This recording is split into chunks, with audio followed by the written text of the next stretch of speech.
It seems ironic that a nation which for many generations was perceived as being backward and locked into its own myths and folklore should have been given control of its economic destiny by a revolution in which not a single shot was fired. A nation whose economy seemed to stand still while those of its neighbours surged ahead. A nation which found itself empowered to compete with the best by the widespread availability of a silent force, electricity. Before rural electrification came, people used to go to different houses, rambling, they call rambling houses, and there was places where a few people would gather every night. Neighbours, men mostly. Now the women didn't ramble. Women very seldom went out that time, and the men didn't go that much either. It was when they sold the beet or sold cattle or corn or something like that. They went out, and got a few drinks, all right. But at funerals now, that's when most people would meet. Funerals or weddings. Funerals were a big occasion that time, of course. It was like a party. The wake went on for a couple of days and the men stayed up all night drinking, so that's the time you heard all the stories, ghost stories. You'd be afraid to go to bed after hearing all those frightening stories.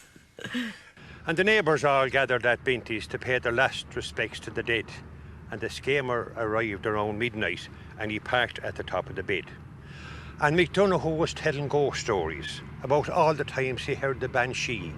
He said, I watched her one night and she combed her hair and it nearly reached down to her knee. We were asleep up in bed, well, we weren't asleep, we were gone to bed, and I could hear this roaring outside, you know, like a dog cleaning.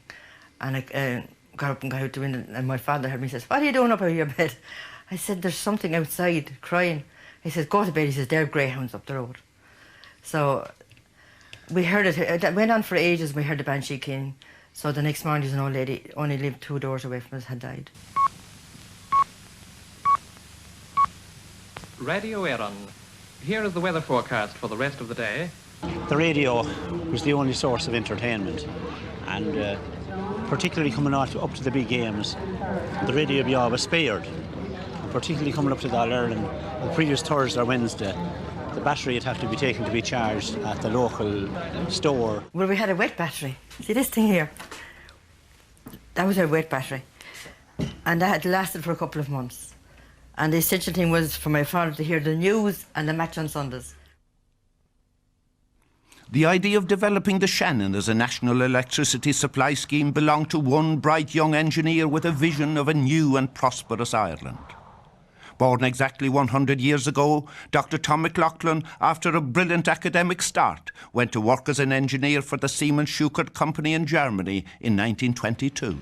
I had brought the data, the particulars relating to the Shannon, to Berlin with me and asked the Germans, what output can we get out of this river? How would we go about designing it? So we used it simply as an example of hydro development. And to my astonishment, we found that we could get much more than I had ever seen spoken of before. And it was when we came then to wonder what we could do with this power that we had the idea of the national network of distributing it through the towns and villages of the country. It was very cheap power, even in those days. And we found we could deliver it in the towns and villages cheaper than they themselves could generate electricity by any other means. I put all the documents in my bag and came home for 3 weeks at Christmas and talked to the members of the government at the time, whom I knew very well. The Cumann Gael government was led by W.T. Cosgrave, and the Minister for Industry and Commerce, Patrick McGilligan, was an enthusiastic supporter of McLaughlin's plan. He set up a body which, despite some opposition, quickly gained government approval for the plan to build Ardnacrusha. When the proposals had been considered by the experts, I went into our Parliament here to Dail Eireann in the December of that year. There were certain business representatives and there were several other people, and they didn't like it. And it wasn't merely that they were sceptical about it, they were hostile at the beginning. But the vast majority of the Parliament in those days was entirely in favour of the thing. In order to harness the immense energy of the Shannon waters, a dam had to be built. diverting the river along a raised canal 8 miles long to the station at Ardnacrusha, a massive undertaking for a newly established state. With the blessing of the government and advice from Dr. McLaughlin, the entire contract was handed over to Siemens Schuckert. But the full extent of their responsibility only became evident when they realised that there was little or no infrastructure available in Ireland. Almost everything had to be shipped to Limerick from Germany. Roads, railways, and even accommodation had to be built. Only the willing help of strong local men eased the burden on the German company. The Shannon Scheme was the principal topic everywhere in households. I was too young to go into public houses, but I can assume that that was the principal topic in the pubs as well. And I remember hearing people saying, oh, so-and-so and so-and-so, he's after getting a job in the scheme. During the construction phase, the government was faced with the dilemma of how to licence the sales of the new power source and finally decided to do it themselves. The 1927 Electricity Supply Act established ESB and gave it powers to buy up all existing electricity generating plants. Dr. Tom McLaughlin became the first managing director of ESB. In 1929, Ardnacrusha was formally opened by W.T. Cosgrave. Our greatest, our most famous river is entering upon a new chapter of its long story. Henceforth, the Shannon will be harnessed in the service of the nation. The state was just founded, 4 years after the state was founded. Money was very scarce, so this is a big gamble. It was a gamble that worked, and I think it was right it was done. If it hadn't been done, the state would have been the pole, and the Industrial Revolution that started in 1932 with the coming to power of Fianna Fáil. Even though Fianna Fáil had opposed it while it was going on, Sean Lemass was able to use the Shannon Scheme and Ardnacrusha to start industry in Ireland, and it was, if you like, the beginning of the modern Ireland that we know today.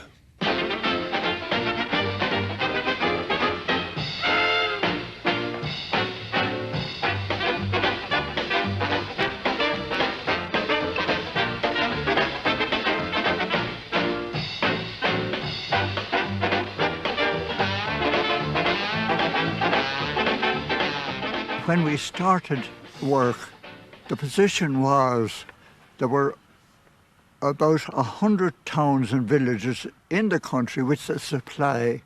There was about another 100 towns and villages that had no supply, and that included places now as big as Waterford, Kilkenny, places like that, who had no electricity. It's almost inconceivable now. So our first job really was to bring supply to all the towns that had no supply. Now ESB got on with the task of setting up a national electricity service. This involved a lot of changes to existing systems to standardise on a common voltage. Luckily, the Dublin Corporation generating plant at the Pigeon House was given to ESB, and this was an excellent start to their work. ESB quickly set about buying the other plants around the country and connecting them together by means of high-tension cables, which became known as the national grid, which supplied most urban areas of the country. In the 1930s, rural Ireland was a harsh environment. Few farmers had reaped the benefits of electrification, and with the arrival of the new Fianna Fáil government of Eamon de Valera in 1932, Ireland became locked in an economic war with Britain. Trade sanctions were biting hard on the rural community. It was not until the Coal for Cattle Agreement of 1935 that any sign of improved access to our only export market became a reality. But this was little comfort for the farmer with a small holding in rural Ireland with no glimmer of light for the future. That light was to come eventually from another man with a vision for a new emerging Ireland, Sean Lemass. Lemass, he was Minister for Industry and Commerce, and he was put under a lot of pressure at this stage, just before the war, when the rest of all the towns had got electricity, but the farmers had not. And he got on to Dr. McLaughlin and more or less instructed him to prepare a report. So Dr. McLaughlin put two men at work, Paddy Lowry and Alfie McManus, to work on this, which they did. And I think this was early 1939. And then, of course, you know what happened. With the outbreak of World War II in 1939, economic survival became even more difficult. At a time of material shortages, Sean Lemass became Minister for Supplies and gained first-hand knowledge of the effects of such shortages. They had a lot of problems, and one thing they did was to put away the idea of post-war rural electrification, because nobody knew at the time what was going to happen. You were really living for the end of the war, because the rationing was something else. People don't realise the awful flour we had to cook with, and the fact that our tea was so limited, you know. Really and truly, it was an awful time of deprivation and an awful time of emigration. The countryside was being denuded of young people, being denuded of men. I said to my husband one time after coming into Lomford on a message, look, this Lincoln village is full of nothing but old people and very young children. And then Lemass came back as Minister for Industry and Commerce again about 1942. And one of the first things he did was to write to Dr. McLaughlin to ask him, was the report ready? And there was consternation in Dr. McLaughlin's office, because it certainly wasn't post-war rural electrification they were bothered about. It was keeping the ESB alive at all. As the ESB staff struggled to keep the national networks supplied with power, the tide of war was turning in favour of the Allied forces. Ireland's neutrality had cost the country dearly in terms of economic development, but as the war came to an end, a new sense of hope emerged. With Lemass's approval of ESB's plans for rural electrification, the possibility of electricity in every house began to look like becoming a reality.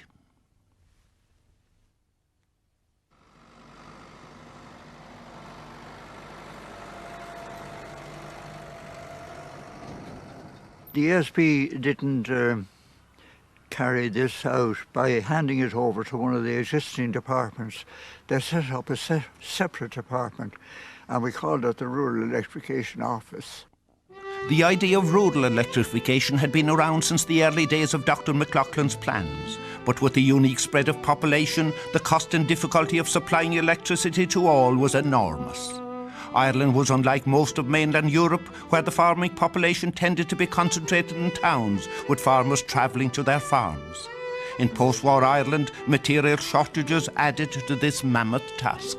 We decided that we'd work the scheme on the basis of a parish, because the parish is the best local community organisation. It didn't really fit, but we made it fit as best we could. To quote Bill Rowe at this stage, he said the parishes were created when the monasteries let out the monks to set them up, and it depended on the energy or the stupidity of the monks as to what shape the parish would be.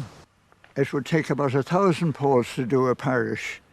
So we got busy and we said we should be able to get 1,000 poles around the Irish forest, and we did, of course. But the board thought a bit wise and said, well, no, we're not going to start a scheme on just one parish. Wait till you have 7,000 poles and we'll let you start. So we got 7,000 poles together, and then we started the scheme. The plan for rural electrification involved extending the grid or network to rural areas, and from this network spur lines were run to individual houses. 130,000 pole-top transformers were to be manhandled up to their lofty perches. There was no doubt that this was a huge task, and much manual labour would be required, especially to erect the large number of poles. It was obvious that Irish forests would not be able to supply poles in the quantities required, so poles had to be found fast.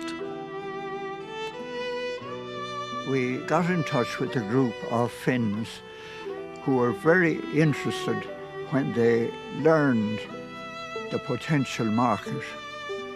When we told them that over the next 10 years we'd be looking for 1 million poles, they got extremely interested. So we bought so many poles we didn't know what to do with them. Eventually, almost 2 million poles would be used, and enough cable to stretch 3 times round the globe. Now the challenge was to find out who was prepared to take this new supply of electricity. Local communities and voluntary organisations were encouraged to conduct surveys so that ESB could assess the cost implications of connection. The areas that were most economically viable would be connected first. The schoolmaster must have an interest in electricity because he was the one that organised the local canvass, and they would pick out an area, part of a parish, maybe consisting of 200 customers, and send that off to ESB, and ESB then would consider whether they would do that area or not. But of course, all the canvass, everybody was always taking it. Nobody ever refused because the master ensured that anyone that didn't sign, that he signed for them anyway. My husband, who was very keen on electricity and did all the wiring of the house himself eventually, he walked the leather off his shoes getting around the countryside canvassing. I wouldn't have a thing like that in the house. Sure, I'd never feel safe in my bed at night. They were afraid too of, if it were a thatched house, that it was going to burn, that the things would burn, you know, that the rats would eat or the mice would eat the wires and that the whole thatch would be burnt up. There was a famous case in County Tipperary where there was a big row about which area was first. It happened this way. Canon Hayes was parish priest in Banshee, and he was a great friend of Bill Rose. And Canon Hayes had found out all about the scheme from Bill and how we should go about canvassing and so on. And I'm told that every sermon for about 3 months in Banshee Church was about who hadn't signed up for the electricity.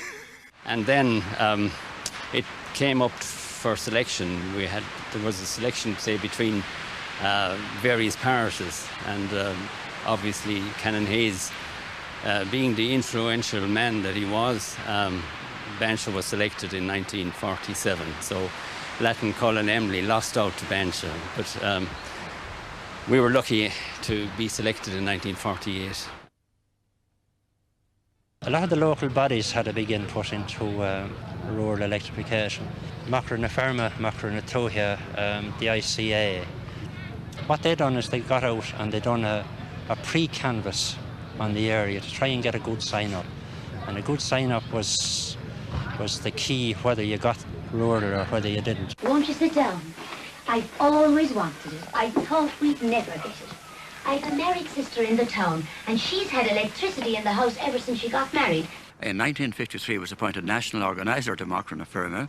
I was told in no uncertain terms that I was the only one on the road and that there were 460 clubs in the country at the time, and my job was to bring a film unit and give a lecture to each and every one of those clubs as fast as I possibly could. One of the most important films I had, perhaps one of the most requested film I had, was one entitled Rural Electrification. The milk that was bewitched and wouldn't turn to butter was always a favourite among the old tales of the country folk.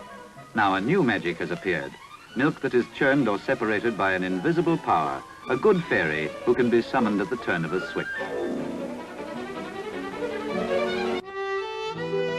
Of all the benefits that electricity can bring to Irish farms, the electric pump is the most important. The promise of pumped water did much to help the job of ESB canvassers who were trying to convince a reluctant rural population to adopt a new technology.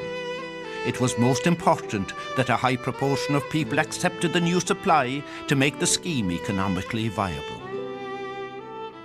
So then eventually ESB would come and send out an organiser, and they would do a canvass themselves.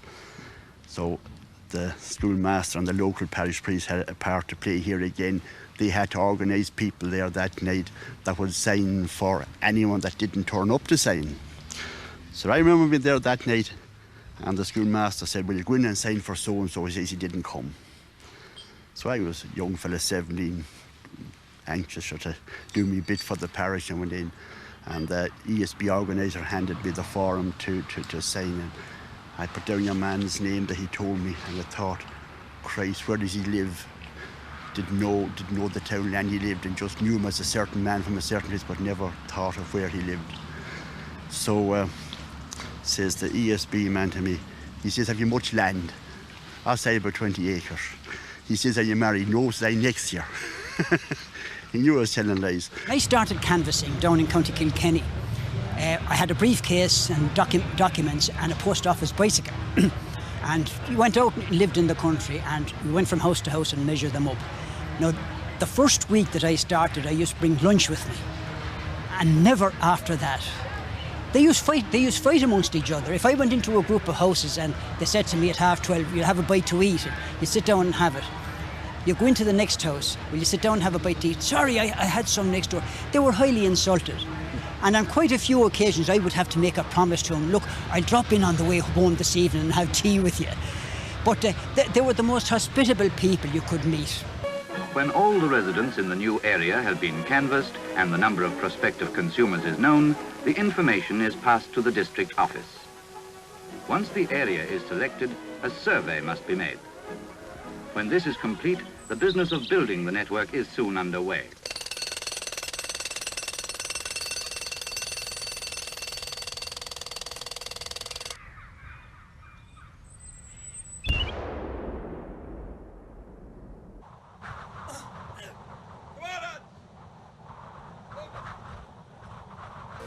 When the network is complete in the new area and the houses have been wired and connected up, the switch-on ceremony takes place.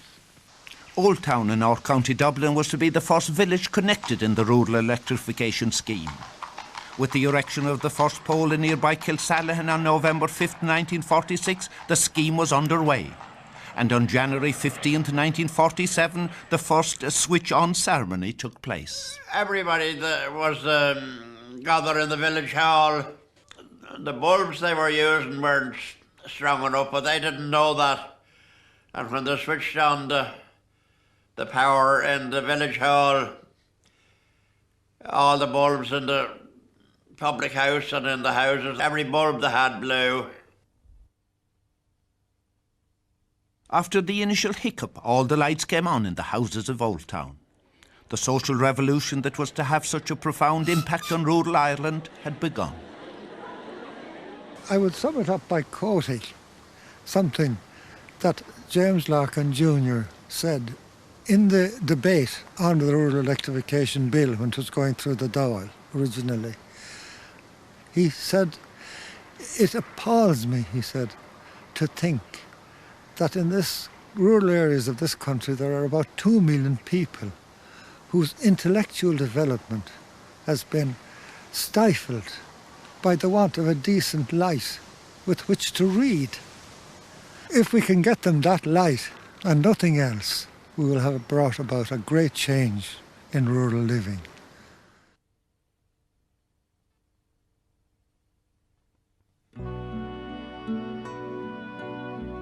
Once the rural electrification scheme was underway, ESB lost little time in dispatching crews to the rural areas and mobilising local labour. The impact on local communities was obvious, as ESB brought power and a certain amount of prosperity. You couldn't go into digs in a rural town or rural village, but the number of ESB employees who were involved in the rural electrification they dominated the town. In fact, it was hard to compete with them at that stage because they were getting better paid, I think, than most of us. ESB were very clever. They did the interviews before you did your exam, and as soon as you got your exam, you had a job. And very welcome it was. It was great at that stage of one's life to have a few bob in your pocket, you know. And I was a city guy, and the idea of going in rural was initially attractive for various reasons. I suppose there was a sense of mission about it, but also there was pretty good expenses, and you could always drive back at the weekend, and it was great crack, really. And quite a few of the fellows who went on rural were from Dublin, and the impact of the country life on them, and this was pre-electric country we're talking about, you know, tilly lamps and damp beds, as it were. And God knows we had our share of both. For generations, the way of life in rural Ireland had changed little. Working, reading, playing and studying were all done by the dim light of an oil lamp or candle. The same seasonal operations were carried out by traditional methods, often under conditions of great hardship. Farming for many was merely an existence, and life in the rural home had followed the same pattern for generations. Many of the housewives' tasks were onerous and time-consuming, sometimes amounting to downright drudgery. For the young, emigration was often the only option, as it drained away the lifeblood of rural Ireland. Against this backdrop, ESB faced a difficult task in convincing a conservative rural population, but once the go-ahead was given, the crews moved in and often encountered unexpected obstacles. There was a friend of mine he running a gang in Tipperary, and he told me about a rather odd thing that happened to him. He was running a rather important backbone along this line of country, and right in the middle of it, where a pole had to be, there was a fairy ring. Yes, it was actually a ring rather than a rath. And no one in his gang would dig the pole hole, no matter whatever inducement he gave them, except one guy who, oddly enough, was a Protestant and had absolutely no interest in this kind of stuff at all, and for about 3 times the wages or whatever, just agreed to dig the hole, and did. Now, of course, once the hole was dug, the rest of the gang said, fair enough, they'd put the pole in there and all that, take it on there, because they hadn't been the ones to break the ground. But that guy, a day or two later, was driving the van, because he was a charge hand, along that road, and just at that very spot, the van, for no reason, out of a clear blue sky, just flipped over, turned over, and your man was quite seriously injured. So it caused us all to maybe draw back on our skepticism a wee bit and say, well, maybe we are dealing with some things here that we better be careful about. Now, when we moved in, we had a travelling crew, and we recruited the unskilled labour locally. Normally we brought in about 10 skilled and semi-skilled men as a nucleus, and then they recruited the others. Of all the work that was undertaken on the rural scheme, pole erection was the most labour-intensive. Poles had to be sited in specific locations, which involved getting them there, digging or blasting a suitable hole, and hoisting the heavy pole by hand. It was not unusual for men to cycle 15 miles to work each day, and then possibly 40 miles home at weekends, and all this after a day spent digging holes at the mercy of the elements. There was another funny story about the man that was left off on this particular Friday, and he loved the job and he hated like hell going, but he had to go because the rural area was finished. So the following week he was going back in to collect his, what they called it, the Lion Week's pay. And the foreman that he had been working for before he was sacked was working along the road where they were putting up transformers and stuff. And when he seen them, he stopped, sure, and he went to lament to the foreman how much he missed the job and how much he loved it, and he would actually work for nothing. God said, man, if you want to do a bit of digging, Paddy, he says he can do it. The man went in and he dug an earth trench 20 metres long, 2 foot deep, for nothing, but just to be with the boys and to be back doing something for ESB. We had a dance board in the village, and that's where the local social life took place, and all the people gathered there, and of course the wiremen, as they were known, gathered there too, and selected the ladies and made the locals jealous, and that's how they got the name wiremen. Some of the boys got jealous and said, oh, I'm not going to that dance board anymore, it's just only for the wiremen.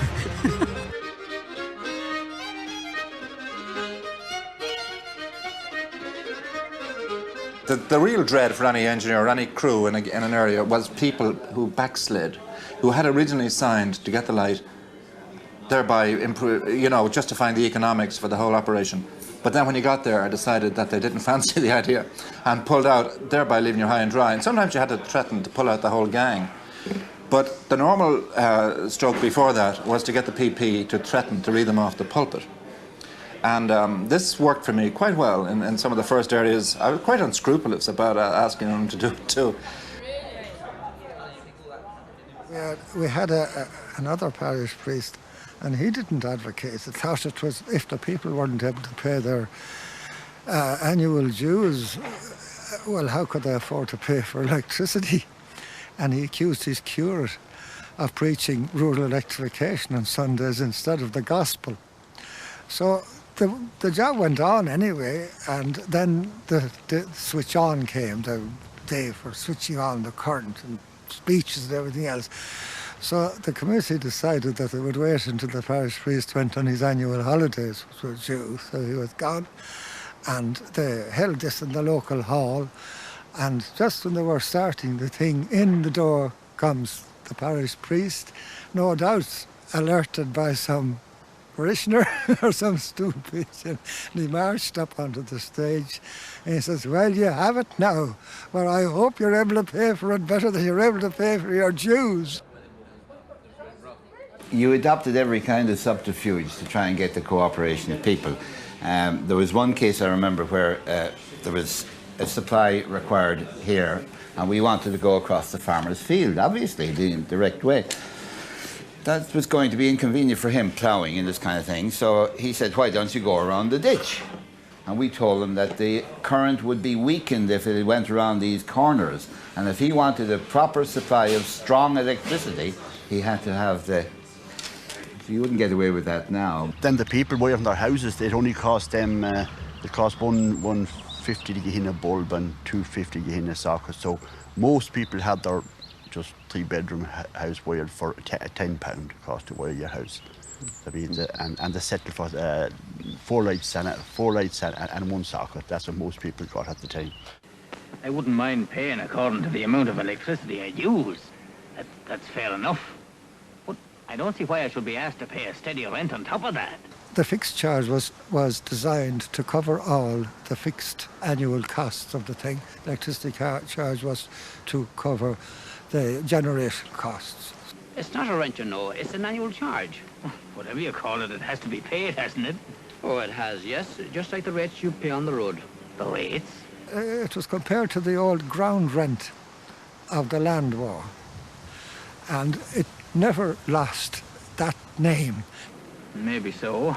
I suppose you get very little for nothing. But I don't know. It's a big handful of money to pay all the same. In most areas, what we endeavoured to do was to have an official switch-on ceremony, particularly in the villages. And this was something that unless Duffy Circus or something came to the place, there was nothing like that ever in the village.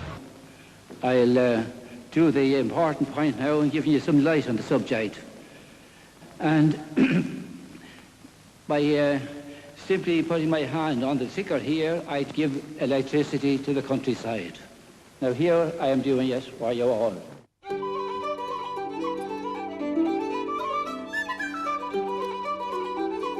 You could look at the faces of those, and there was kind of a look of nearly amazement in their faces, you know, about the change that this thing brought about. Like, and then after the speech making, then and so on, there'd be the odd glass of lemonade and ruddy marchin, and then the dancing would tack, and the serious business of drinking would get underway. And depending on how things were going, it might last more than the night. You know, it could go on maybe for longer.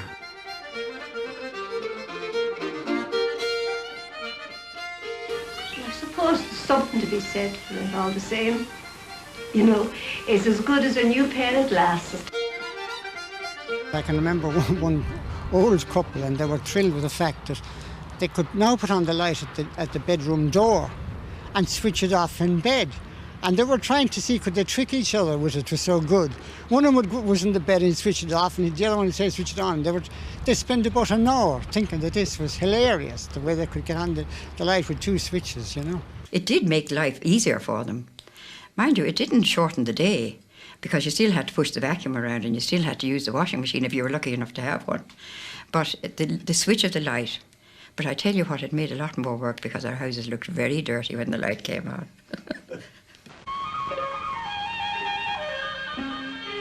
There'll be an electric washing machine with reversible rings, a flat plate ironer, and a hand iron that can be adjusted to different temperatures for different fabrics. Now, doesn't that sound attractive? On one occasion, though, there was an elderly lady whose son had bought her a cooker, and she wanted to know how to use it. Now, I have lowered the oven to 400 degrees, and the complete meal will take an hour and a half to cook. And I was explaining to her, you know, you turned on the hot switch for the hot plate and put on a pot or whatever. And then if you wanted to use the oven, you turned on the oven switch and it heated. Once I set the temperature at the 400, it will remain at that temperature all the time I'm cooking unless I alter it. And she said to me in wonder, "Do you mean to say that you can heat them separately?" And I was puzzled for a moment until I realised she had been using a range. And for once you lit the fire, the whole range, oven, hot planes, everything heated. And that now she had to come to this realisation or concept that each one was individual and that you could turn it on like that. And here's himself, who's just been cleaning out the cowhouse. Well, the least a man might expect is a drop of water to wash himself with. There was a farmer who decided to get the water powered in, and this was one of the real great benefits. The fact that they could have indoor plumbing and the whole thing set up. The woman could have water in her kitchen and without having to drag buckets all over from the nearest well. And there was one fellow in particular I remember down in Sligo who got the water in. He was a good, strong farmer. And he stopped the pipes short out in the yard, though. He wouldn't bring them into the kitchen. And I asked him why. And he said, "Do you want her to lose the run of herself completely? I mean, she's used to fetching the buckets in. Let her keep at it, you know."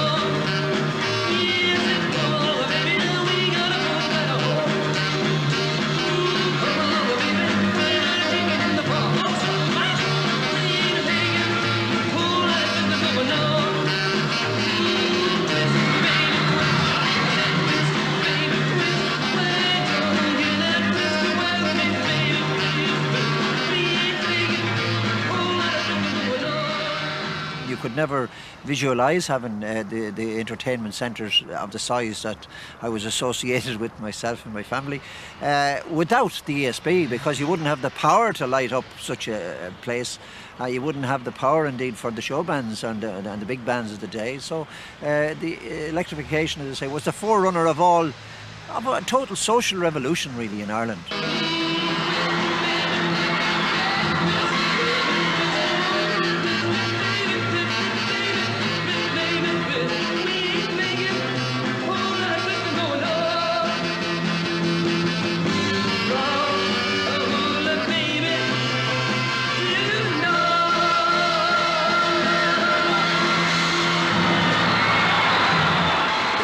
Changing literally before your eyes as you went, because you arrived in a pre-electric age and you left when, not quite deep freezes, but certainly there was water flowing, there was agricultural machinery, which of course was the real great boon. You should see the contraption for milking the cows. The old stool and the bucket are gone. I used to love to see the froth rising up in the bucket and hear Peggy Riley singing a song. I can still see her sitting on the three-legged stool, as contented as any woman could be. She'd start off with the green glens of Antrim and she'd finish with the roads of Tralee. But sure, the old cowhouse, it's now called a parlour. And it's filled with big glass bottles and jars, and overhead going in every direction there's a whole lot of silvery bars. And the cows are put standing 5 in a row on both sides of a big open pit. And then they have these yokes like galvanised bottles, and they put one of them on each teat. And the milk comes flying through these long lashy tubes and into a big silver pot, and then a big bellied lorry comes into the yard and takes away the whole blooming lot. Here again, going back to Canon Hayes and to Banshee, the good Canon got a jam factory through the good offices of Mr. Holloway, got a jam factory for Banshee. And it was the first rural industry that made use of the ESB, the Rural Electrification Scheme. Industry had come into it.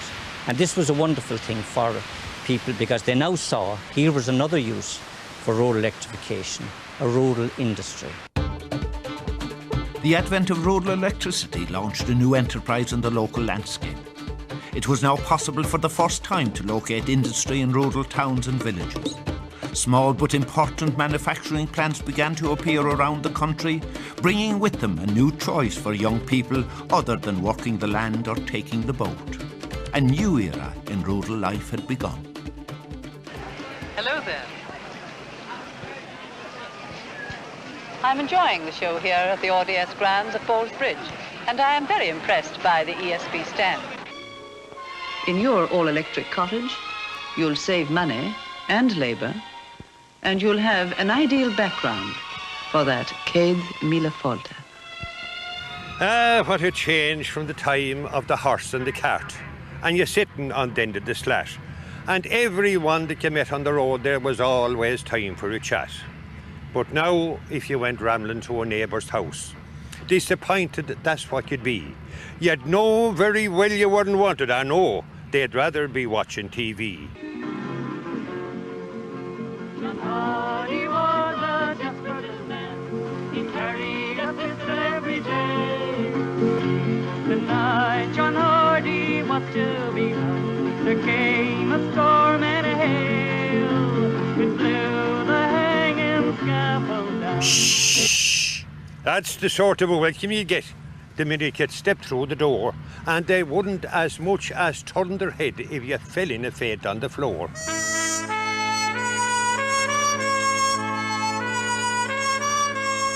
Cooking hasn't always been clean, but electricity is clean, and so very, very simple. Electricity, clean simplicity. Electricity, clean simplicity.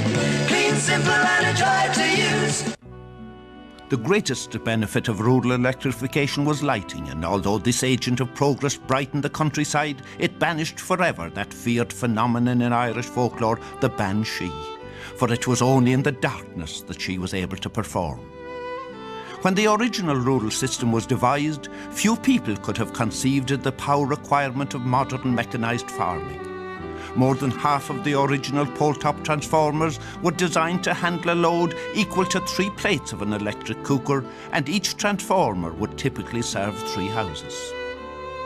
The original design of the rural networks has served the nation well, even though half of the network is over 30 years old and over 90% of the original poles and cables are still in service. But the demands of rural industry, modern farming and country lifestyles have meant that this year, exactly 50 years after the start of rural electrification, a complete overhaul of the rural networks has begun. Thankfully, modern mechanical technology has eased the burden, and the back-breaking manual work of old is a thing of the past. While supplying electricity to remote areas may have lost its pioneering edge, the Electricity Supply Board is continuing to upgrade the delivery system. Although the amount of work in renewing the networks is equivalent to the original task, it can now be completed more quickly and more easily. Today, customer call centres, computerised maintenance and automated distribution systems have all helped to ensure that rural life in Ireland is no longer a disadvantaged existence. I remember my brother lived on a farm in Carlow. The farm I was brought up on, saying to me one day, I asked him would he like to live in a town, and he said, why would I want to live in a town? I have electricity, and because I have electricity I have water on tap, and I have a motor car and a telephone, so why would I want to live in a town? In a way I regret though what we did really, because I mean we bringing lights, we ended all the ghost stories. We ended the Shanachie at the fire saying there was one time a man went up the road and now they're looking at the television in the corner, not listening to the Shanachie. So the change of life was extraordinary. It transformed the whole life. It brought them up to urban living more or less. And it made one hell of a difference in the whole. We were proud to be involved with it. I say it was the birth of the nation, rural electrification. We brought power to the mountains, we brought power to the glens, we brought it over rivers, lakes and streams. We had every kind of hardship would we do it all again? The pioneers who built the rural scheme. Now they're nearly all connected, and it's so hard to believe. We provided 500,000 homes with power, but this team lives on forever. There are more goals to achieve as renewal of the rural starts once more. Better power to the mountains, better power to the glens. To bring a better service is our aim. For the farmer, factory owner, for the home, for the businessman, as new pioneers renew the rural scheme. We brought power to the mountains, we brought power to the glens. We brought it over rivers, lakes, and streams. We had every kind of hardship, but we'd do it all again. The pioneers who built the rural scheme. We were the pioneers who built the rural scheme.